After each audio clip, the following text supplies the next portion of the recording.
Hello there, I'm Ken Cage and I'm going to be looking in this session at how do you go about writing a good report. So you get your assignment and you learn you have to write a report. What do you do?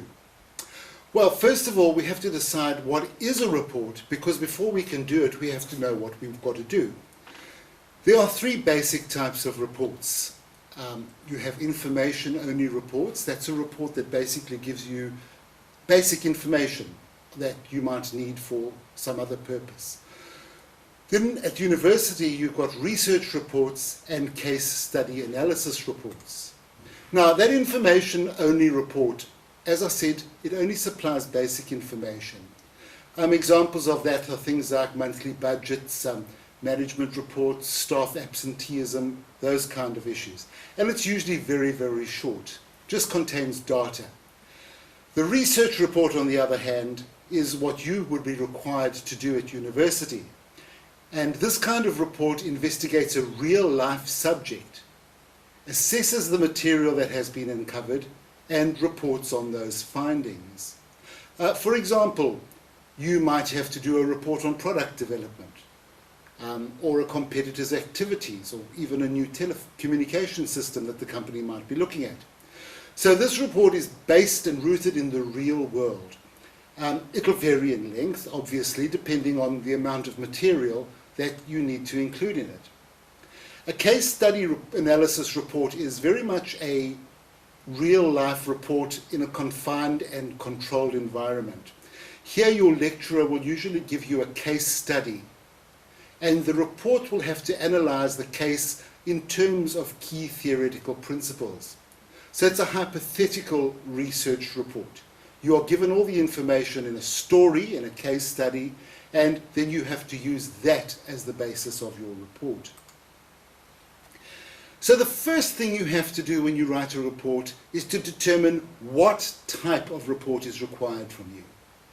Is it information only? Is it research? Or is it a case study analysis?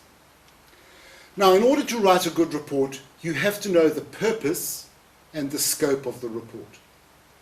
When I say the purpose, I mean you must have a clear understanding of why you are writing the report, so that you can ensure that the research and the writing you do is relevant to the topic.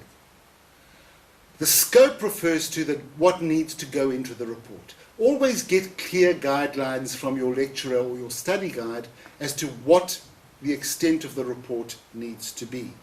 What elements are required in the report? For example, do you have to give recommendations? Or do you have to have an executive summary? Or can you use appendices? Now, there are four features that a well-written report has. The first is it is objective. Objectivity is very important. Your opinions and personality should not intrude in the report. Try and keep it impersonal. And the best way to keep it impersonal is to avoid using the word I. So it must be objective. Secondly, you must do thorough research.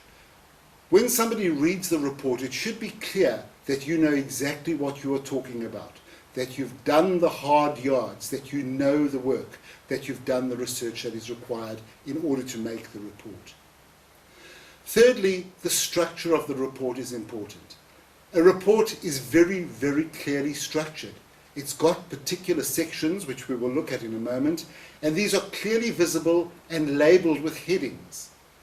They are also arranged logically, so that the reader can go through the parts of the report without any problem. And then the fourth feature of a well-written report is the fact that you have a clear writing style. Write clearly, write concisely, and write informatively.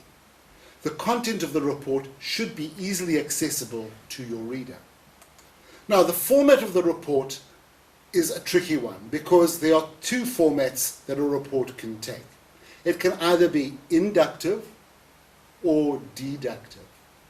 Now, let's have a look at what these two words mean. The difference between an inductive report and a deductive report is simply how the basic sections that I spoke about a moment ago are structured within that report. As you can see on the screen, a deductive report has a title page, an executive summary, an introduction, the conclusions, the recommendations if there are any, the discussion section, and the references. That is a deductive report. That is a report for somebody who just wants the basics. What is this about? What are the conclusions have you come to? And what are the recommendations? An inductive report, on the other hand, has a title page, an executive summary, an introduction, and then the discussion section. So that discussion section comes before the conclusions, the recommendations, and the references. If you are in any doubt as to what type of report is required in your assignment, ask your lecturer. Does he or she want an inductive report or a deductive report? Okay, now let's have a look at the sections of the report in detail. Firstly, your report must have a title page. Your title page has the title of the report on it, the date of submission, the author's name, that's you, and the person to whom the report is addressed. At university, you might be required to put a course number there as well. Usually that would be covered on your cover sheet. But if it's not there, check with your lecturer whether they need that. Look in your study guide. Your study guides will usually give you a very good idea as to what is required. Okay, let's move on to the sections of the report. First of all, there is the executive summary. This is also sometimes known as the abstract. It is the summary of the report's aims, its objectives, its main findings, and, if necessary, the key recommendations. Now, there is a little book out called Writing Guidelines by Lisa Emerson. Very, very good book to give you information about all aspects of your writing. In this book, there is an example which I'm going to use now of an executive summary. Let's have a look at it. The purpose of this report was to analyze management conflict at the Southland branch of Communicate. Specific objectives were to identify key problems and offer recommendations to regional management. Problems were located in the organization's structure, management style, and lack of communication channels, especially between the branch manager and the supervisors. The report recommends a major restructuring of the branch, training for key personnel, and clarification of job descriptions. So what we have there, the aim is to analyze management conflict at the Southland branch of Communicate. The objectives are to identify key problems and offer recommendations. The main findings are the organization structure, the management style, and the lack of communication channels.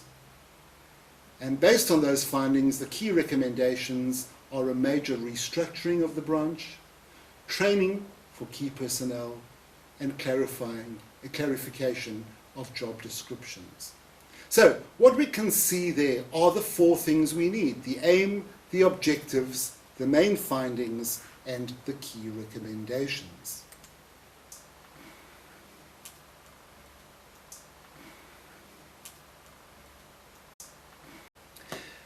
The next section in the report is the table of contents, commonly known as the TOC. Now, the table of contents helps orientate the reader to the scope and emphases of the report. It's very, very similar to the index in any book you pick up. If you go to the library and you take a book off the shelf and you open it to the index, there it gives you a table of contents, and it shows you exactly what you can expect to be covered in that book. So that's your table of contents. It also gives page numbers for the beginning of each section, and it is organized using a numbering system.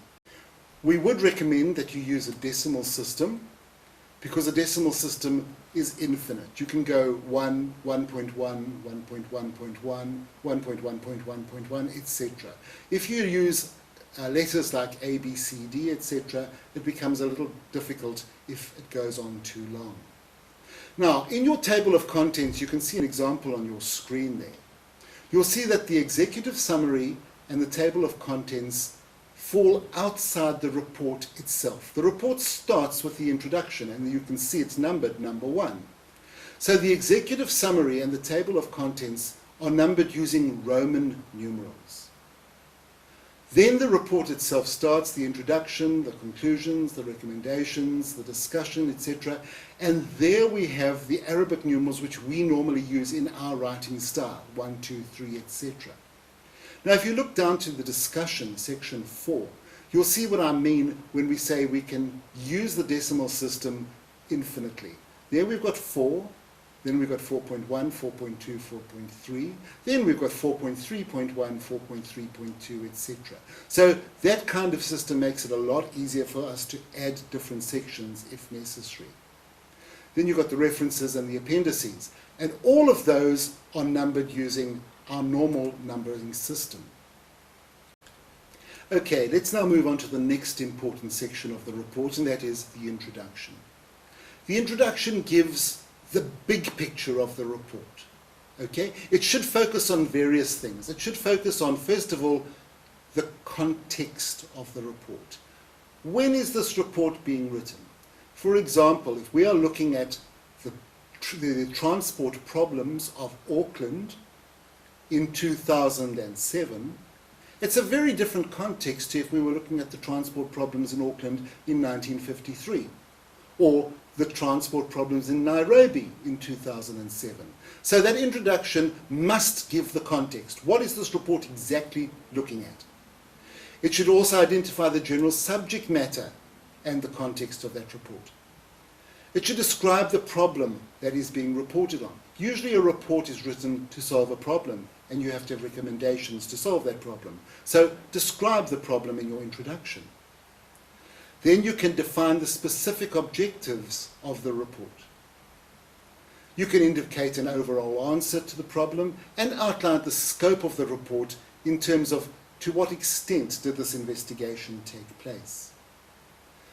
It can supply a preview of the report structure, and it can indicate the limitations of the report. So if we go back once again to our example of the traffic problems of Auckland, we might want to say, right, we're looking specifically at the traffic problems on the North Shore, the limitations of the report. So for a good example of an introduction, there is one in Emerson's book. There's a very, very good example of an introduction which covers all these things. Now, let's move on to the conclusion. We'll leave the discussion for later because that's the major section. The conclusion should summarize the key findings of the report that you have discussed in the discussion section. It should relate specifically to the objectives set out in the introduction and follow logically from the facts in the discussion. You should never introduce new material in a conclusion. Always include your new material in the discussion section of the report, not in the conclusion. It must be short, clear-cut. You can even just use a list of bullet points for the main things that you found in the report.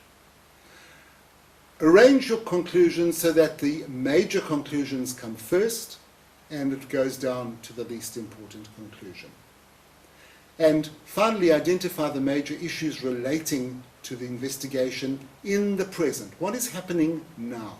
What are the issues this report is focusing on in the here and now? After the conclusion, if you are required to, you may have to give recommendations. Recommendations focus on the future. We have a problem in the present.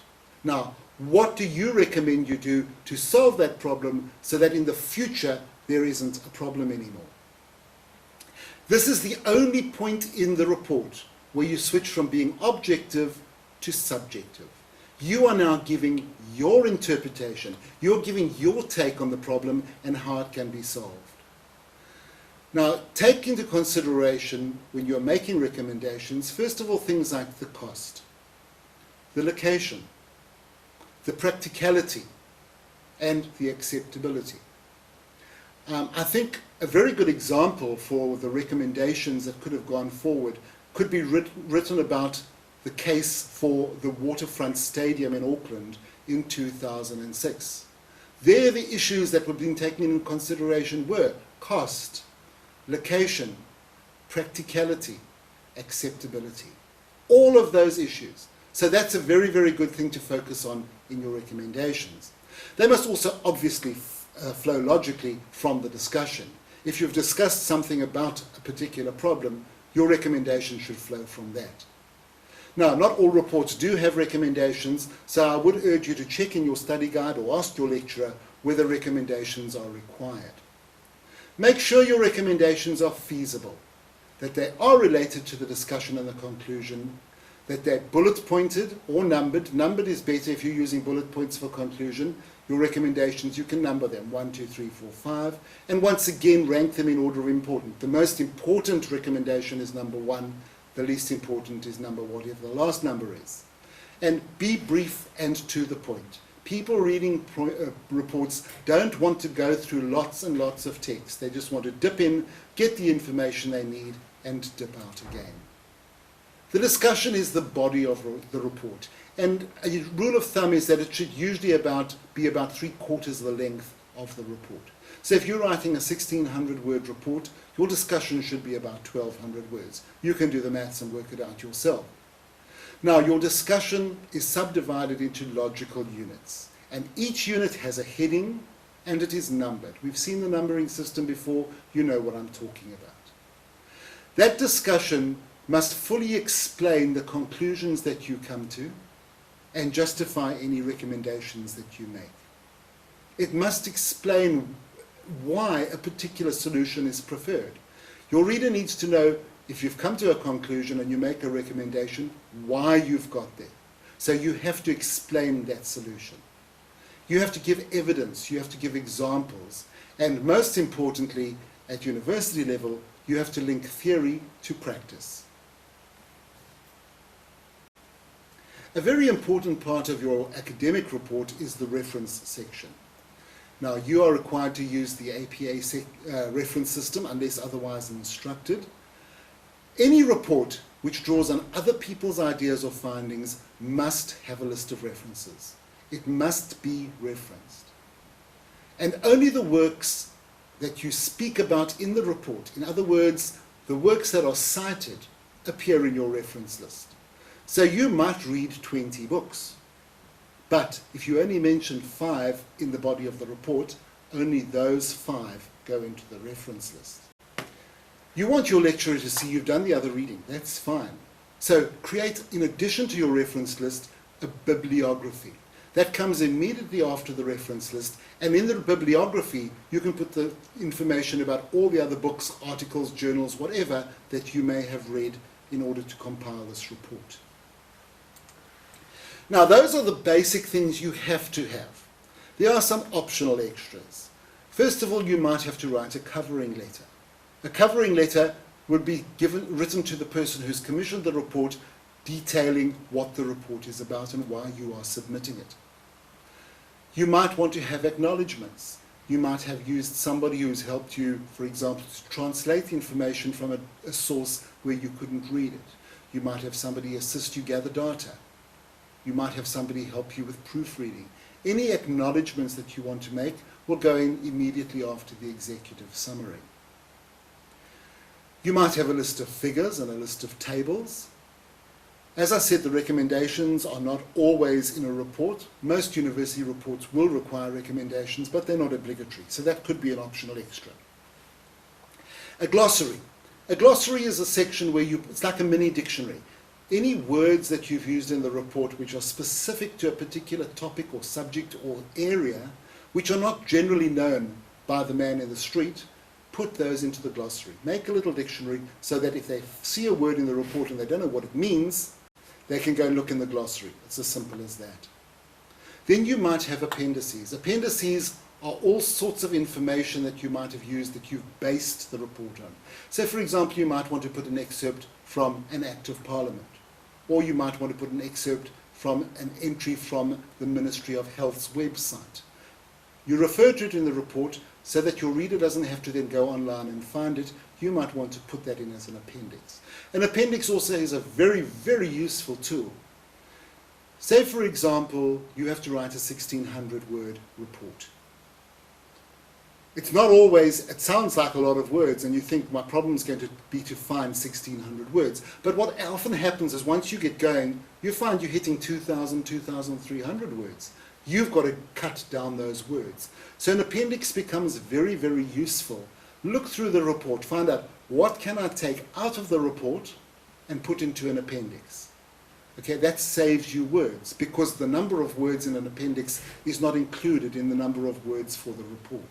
So bear that in mind. And then, as I said, another optional extra is your bibliography. Any additional reading that you've done that you haven't referred to in the report. Now, the path to report writing. There are 10 steps you should follow. First of all, determine the purpose of the report and your research methods. Why are you doing this report, and how are you going to collect your data? Are you going to go online to companies' websites and read their annual reports? Are you going to interview people? How are you going to collect the data? So determine that before you start. Secondly, determine your audience. Who's going to read the report? Okay? Who are they? What do they already know? What problems do they want solved? And write addressing those particular issues. Step 3 is to determine your role. Who are you? Now, very often in a university assignment, you will be required to act as a particular person, a management consultant, or an external auditor, or something like that. So you have to determine what perspective you have to write that report from. What is your role in writing that report? Then step 4, which is very, very important. This is where you sit down and you plan your report. You draw up a working outline. First of all, write a thesis statement that pinpoints the topic and the focus of the report. This will help you maintain focus while you are writing that report. Use the headings and set up the sections and the subsections of the report to give your report structure. Now, once you've got a basic plan for your report, and we'll look at a plan in a moment, brainstorm the topic. You know what the headings are. Now you've got to find out, what am I going to put in under those headings? Write down all the ideas and information you can think of, and include anything that you think may be important in that report. Rather have too much than too little. Right, once you know what information you want to put in those sections, where are you going to get the information from? Step 6, make a list of possible sources where you might find that data. Then step 7, make a timeline. Budget your time so that you're going to finish that report comfortably before the due date. Time management is critical at university if you want to achieve the best product before the assignment is due. Right, you got that in place now. Now you can start doing. You finished planning, do. And the first thing you do in step 8 is to research and read. Now you know what you're looking for, where you're going to find the information. Go and collect the data from things like books, newspapers, journals, businesses, TV programs, surveys and interviews which you may have carried out, surveys and interviews that other people may have carried out and reported on. Any other reports that have been written on this subject, go and read them. What observations have you made from a personal point of view? What experiments have you set up? There's a lot of places you can get the information. That research and reading section is a huge component in the report, the data gathering stage. So make sure that you put enough time aside to do that, and you do it thoroughly. Now, collect your data from the appropriate places, but only read relevant material. Very often, especially for students who are doing research online, very, very often they get waylaid. They'll go to a website and find something else that interests them, and they'll spend time reading that. Stick to the relevant material and keep brief notes of what you need. Keep those notes on different pieces of paper, and always put the source, so when you come to reference it, you know where it came from. Now, once again, when we go to reference, looking at information on websites, be very, very careful that the website that you're using is credible. Anybody can paste anything they want on the internet. So you have to make sure that what you are using in your report has got credibility. Right, you've done your research and everything. You've now got this mass of information. You've got to try and fit that in to your outline, to your plan. And step 9 then is to rework that plan. Organize your notes into a skeleton structure like we spoke about in step 4, and then identify the gaps that need further research, and also that will tell you what unnecessary information you can toss. Okay, group the relevant information together under one heading or subheading, and then make further subheadings from there. Right, an example of a reworked outline. Let's have a look. This is the topic. Write a report comparing the marketing of real estate in New Zealand and the United States of America. Make recommendations as to how America could learn from New Zealand and vice versa. Right, there on your screen you have a plan. You have a working outline. You can see there, first of all, you're going to have your introduction. In your introduction, you're going to explain the purpose of the report, and you're going to explain the research methods you use to collect the data. Then in this discussion section, you're going to break it into the 2 countries that you have to discuss, New Zealand and the United States of America. And then you will have subsections there dealing with the legislation, the regulations, and the marketing communication in both of those countries. Then your conclusion will answer the question, what conclusions can you come to? What can New Zealand learn from the United States? And what can the United States learn from New Zealand? Once you come to those conclusions, make your recommendations, either for what New Zealand should do or what the United States should do. And then, of course, you have your references and any appendices. In the appendices here, you might need the relevant legislation as pertaining to real estate in both countries. So there you have a very good example of a reworked outline. Remember, this is inductive style because the discussion comes after the introduction. If it was deductive, that discussion would come after the recommendations. So you've reformulated your headings and subheadings if necessary. It's now time to decide whether you're going to use tables or figures in your report to present that information. Or are you going to use appendices to enhance the report? We've spoken about appendices, but tables and figures, I can't emphasize how important they are. Once again, if you're trying to save words, have a look at the information and decide what information here can I portray in a graph, or in a table, or in a diagram of some sort. You know the saying, a picture paints 1,000 words? That's going to save you a huge amount of words explaining it if you can just present a graph or some kind of graphic representation. Right, you've got all that information, now start writing. And the first thing you write, because everything hinges on it, is the discussion section. Look at the outline, look at the subheadings you have. What have you decided you're going to discuss in 4.1? What have you discussed in 4.1.1, 4.1.2, etc., and start writing from there. Once you have completed your discussion, you can develop your conclusions, and if you need them, your recommendations. Remember always, the conclusions are a summary of what is happening in the present. The recommendations are suggestions for what should be taken for the future. Right, you've done your conclusions, you've made your recommendations, now you can read your introduction. Remember, your introduction gives an overview of what's in the report. So you can't write that till you've written the report, because now you can go back to your discussion, your recommendations, your conclusions, and just summarize it, as we looked at earlier, in your introduction. Compile your reference list. Always make sure you keep the information from where you found information sources, so that when it comes time to do the reference list, you can go straight to those notes and pull out the information.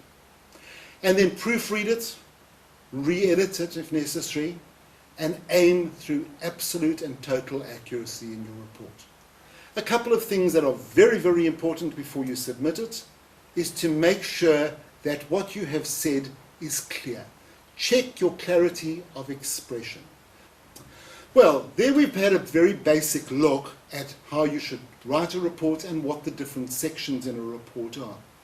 I would recommend that you have a look at Emerson's book, go through each section and look at the examples that she outlines there. She's got some very, very good material in the book.